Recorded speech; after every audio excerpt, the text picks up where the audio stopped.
Tại sao tôi luyện tập chạy bộ và động lực nào thúc đẩy tôi 5 lần chinh phục marathon từ 21 km đến 42 km?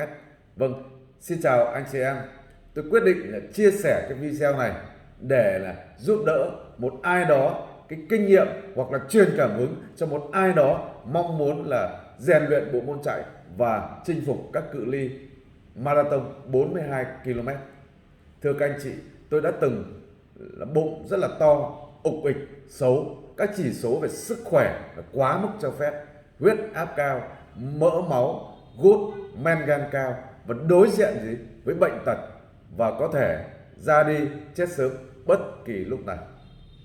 Sự trì hoãn trong thể dục, sức khỏe kém nên khi đối diện với khó khăn, thách thức trong công việc luôn tìm cách thỏa hiệp, trốn tránh và lùi bước. Xã hội và mọi người xung quanh thì phát triển vượt bậc, mình thì sa sút, mất định hướng, hoang mang về công việc, về lối sống, về hạnh phúc, gia đình và nuôi dạy con cái, và tất cả cứ lặp đi lặp lại nhiều năm như vậy thì cuộc sống bế tắc, tụt hậu. Đã đến lúc là tôi cần phải thay đổi để chữa trị những cái nỗi đau và mong muốn trở thành người tự tin, mạnh mẽ về sức khỏe thì sung mãn và sống có thể đến 100 tuổi. Và tôi mong muốn là mình trở thành người giàu có, hạnh phúc, viên mãn. Vì tại sao tôi phải thay đổi ạ? Tôi không muốn những năm tháng tới đây còn lại là bệnh tật, chết sớm. Tôi không muốn là yếu đuối, hèn nhát, giá trị, vô giá trị và nghèo khó. Và tôi đã ra quyết định là thay đổi. Và thay đổi đầu tiên đó là sức khỏe. Và chọn bộ môn chạy bộ để luyện tập từ 2018. Cái thách thức ban đầu là từ 2 km đến 5 km. Ngày tháng đầu tiên là những ngày tháng vô cùng thách thức lớn. Tôi chỉ chạy được 2 km thôi, rất chậm, thở hổn hển, mặt mũi tím tái như là đít nhái, và đứt hơi, đau nhức xương khớp, mệt mỏi rã rời luôn. Luôn phải đấu tranh với chính thằng mình là nghỉ hay chạy tiếp, và không ít lần đã dừng bước rồi. Và tuy nhiên thì với sự kiên trì, bền bỉ, không cho phép mình bỏ cuộc, thì tôi đã đặt mục tiêu từ 2 đến 5 km trong 3 tháng, và mỗi tuần là chạy khoảng 4 đến 5 buổi. Và mỗi buổi là có mục tiêu là phải tiến bộ 100 mét. Và lúc đó thì tôi chạy ở quảng trường mùng 3 tháng 2 ở thành phố Bắc Giang ấy, thì mỗi một tuần, xin lỗi là mỗi một ngày thì tiến bộ là 2 cái cột đèn. Và duy trì mức 5 km đều đặn trong một thời gian dài. Sau đó thì đã cải thiện được các chỉ số về sức khỏe. Thưa các anh chị, là cái cú hích là từ 5 km đến 21 km. Khi mà chinh phục được 5 km rồi thì tôi bắt đầu nghĩ cách là chui ra khỏi cái hang và tìm đến cái giấc mơ cao hơn, là quyết định là tham gia một cái giải là 10 km, xin lỗi là 5 km. Nhưng khi xem review hoặc các video của các giải trước ấy, thì đây là cái giải mà dành cho trẻ em, phụ nữ và những người già đứng tuổi. Tôi thấy xấu hổ và chạnh lòng khi phải thi đấu cùng các bác này. Thì sau là 3 đêm suy nghĩ thì tôi quyết định đăng ký 10 km đầu tiên trong đời. Và lên chiến thuật để luyện tập từ tháng 1 đến tháng 3 năm 2020. Và tôi đã chạm được 10 km. Nhưng mà khi đó thì tôi thấy khả năng mình chinh phục mức cao hơn. Và tôi quyết định từ bỏ 10 km và nâng cấp lên là 21 km.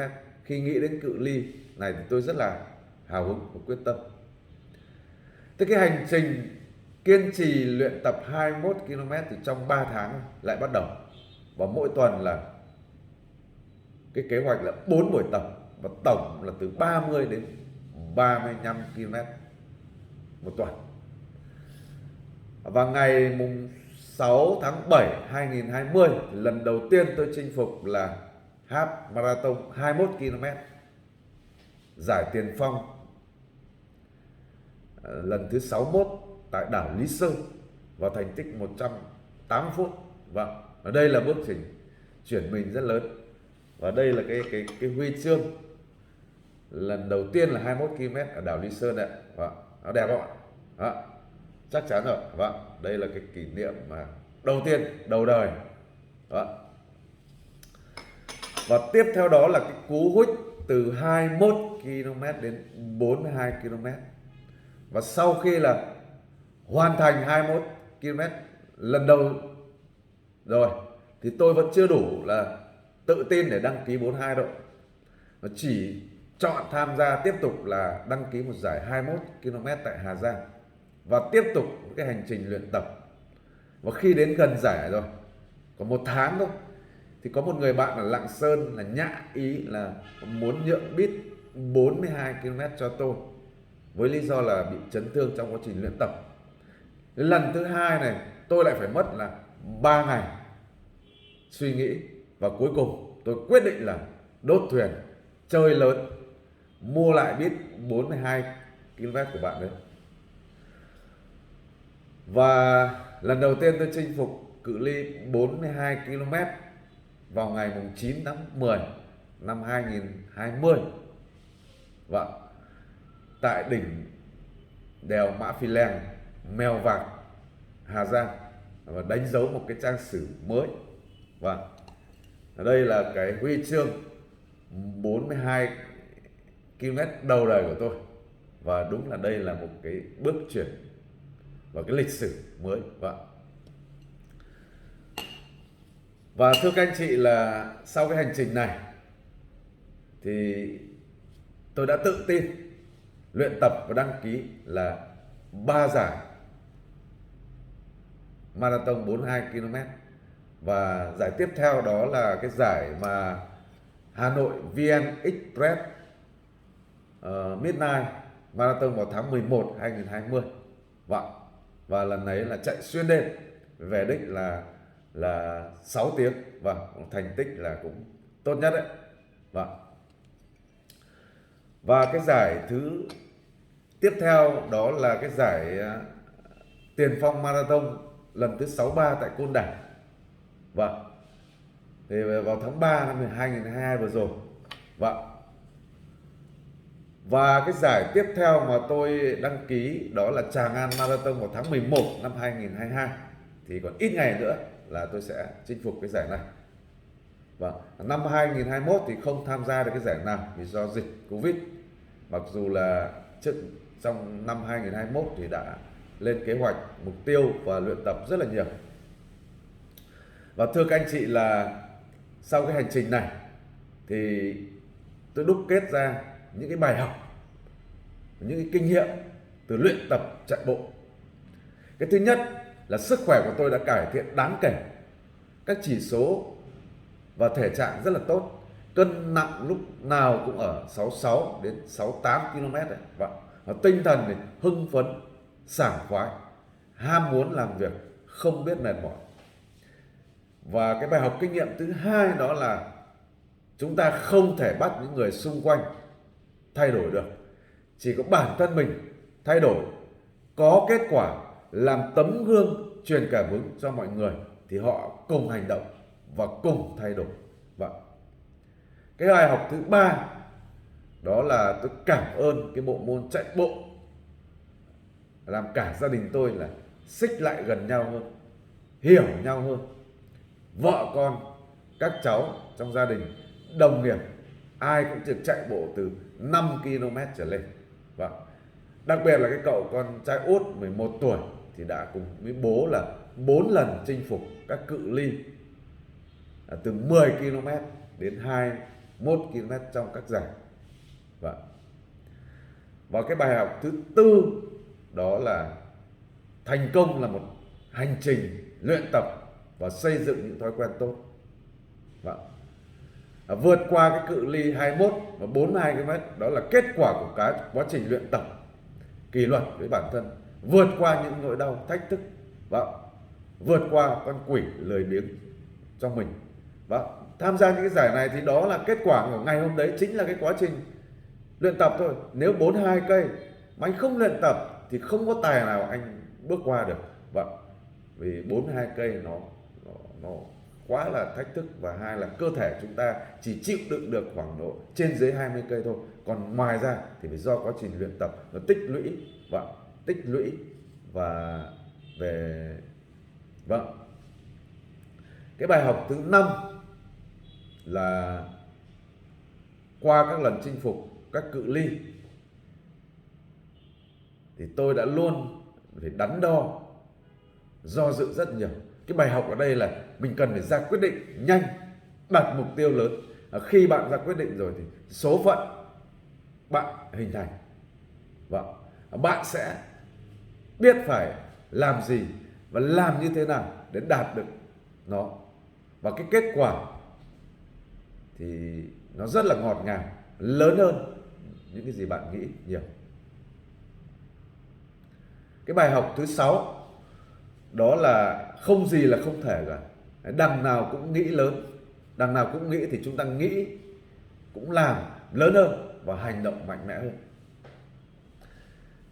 Cái bài học thứ 7, tôi đã và đang chữa triệt để cái bệnh lo lắng, sợ sệt và trì hoãn.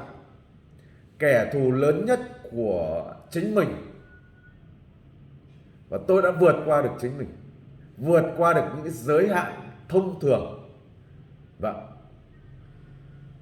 và chiến thắng được bản thân mình. Và đây cũng là cái chiến thắng vĩ đại nhất của tôi. Cái bài học thứ 8 đó là bộ môn chạy bộ giúp tôi giàu có về sức khỏe, nghị lực và kỷ luật. Đây cũng chính là con đường nền tảng để chúng ta giàu có về tài chính và mọi thứ khác.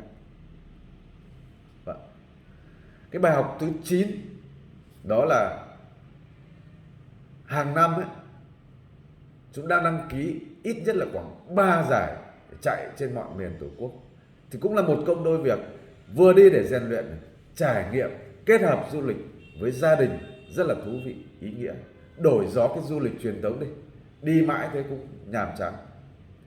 Và cái bài học thứ 10 là quá trình luyện tập, tham gia các giải marathon, tôi được gặp gỡ, giao lưu với hàng trăm con người tích cực, năng lượng, ngoại hạng và thành công. Họ đã truyền cảm hứng, niềm tin để tôi liên tục tiến về phía trước. Và đấy là 10 cái bài học rất là đắt giá đối với tôi. Và thưa các anh chị, thì nhân cái buổi hôm nay thì tôi cũng chia sẻ là cái mục tiêu của chạy bộ của 2023 và những năm tới đối với tôi. Thứ nhất là duy trì hàng tuần là 30 km một tuần trên 3 buổi. Một tháng là khoảng 120 km trở lên. Và hàng năm thì là đăng ký là ít nhất là 3 giải marathon với cái pace kết quả là khoảng 5 giờ 30 phút. Và năm 2023 thì tham gia thêm một cái giải là Ultra Marathon, cự ly khoảng từ 60 đến 70 km. Và đây là cự ly rất là thách thức đối với tôi ở cái tuổi là sang năm là 50 rồi. Và năm 2024 là tham gia một cái giải là Ironman 3 môn phối hợp là 1,8 km bơi và 90 km đạp xe và chạy bộ là 21 km. Và một cái mục tiêu là truyền cảm hứng cho 100 người cũng có thói quen chạy bộ và chinh phục những cái giải marathon 42 km. Và tôi cam kết với chính bản thân mình là kiên trì luyện tập và hoàn thành các mục tiêu.